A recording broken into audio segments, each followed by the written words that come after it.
Hey everyone, it's Greg here, and in this video I just want to discuss kind of the history of URL and anchor text kind of optimization because those are the two really main things that I focus on besides where I'm getting my links. We all know how to get PBN links from the training.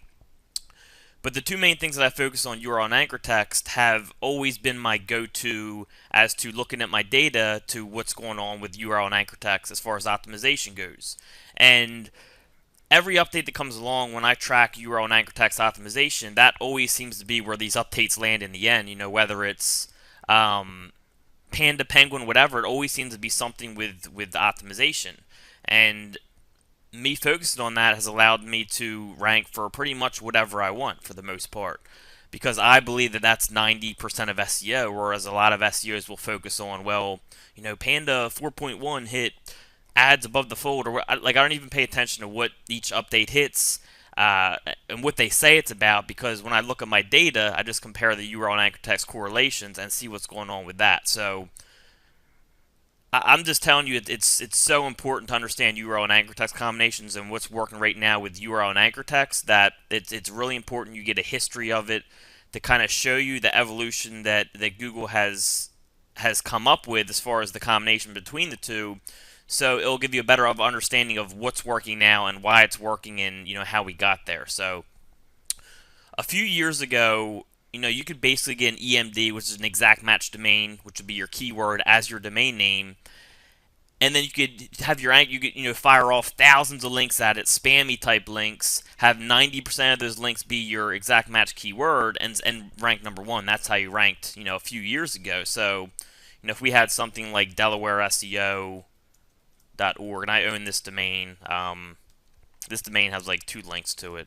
If you go type in Delaware SEO, we're number one, number two, then our video number three. Again, just with one or two links. Now, I can show you the anchor text probably in the next video that I'll use for that. And I'll give plenty of real examples that I've used, and also hypothetical based off real examples. Actually, they won't even be hypothetical. I'll just have to change domain names so you don't know the actual sites. There's some sites I don't want to reveal. All right, so let's go back here. So if you had DelawareSEO.org, a few years ago, let's say you just did a whole bunch of spammy type links, whether you're using XRumor or GSA or SE Nuke, those types of tools, and you just send thousands of links, and 90% of them equal Delaware SEO, then a few years ago this would get you ranking number one, because it was more about they were saying, the more links you have that say this, that must mean that that's what your site's about.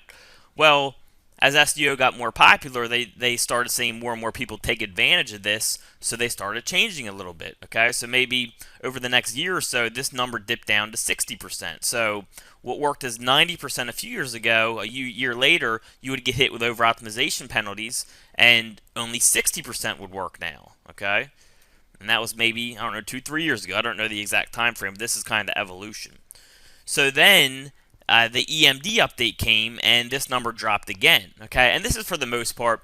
It does depend how many searches the keyword gets and how many links you have and how many credible links.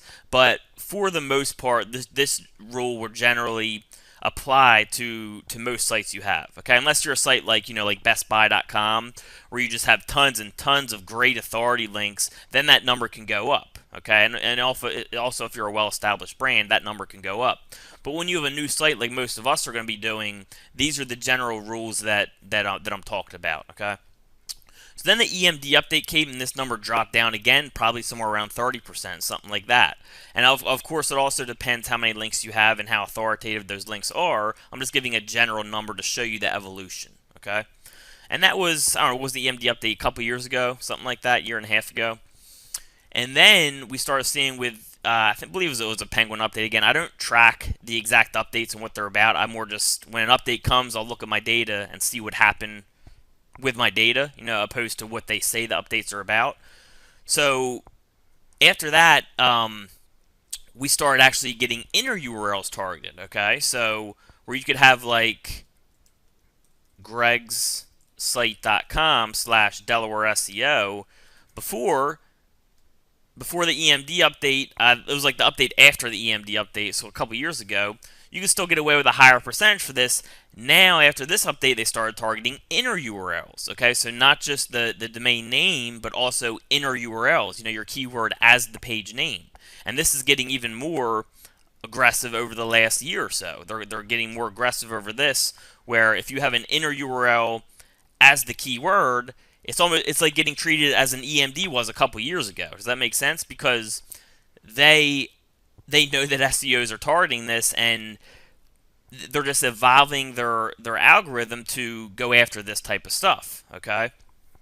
So, we started where you could have an EMD and hit it with tons of exact match anchor text, like 90% in rank. That moved down to 60%, then it moved down to 30%, and then they started targeting inner URLs. Okay, so maybe you could get away with like 50% for inner URLs, and then it went down to like 25%. Now it's down to like 10% range. So they keep going more and more after over optimization, where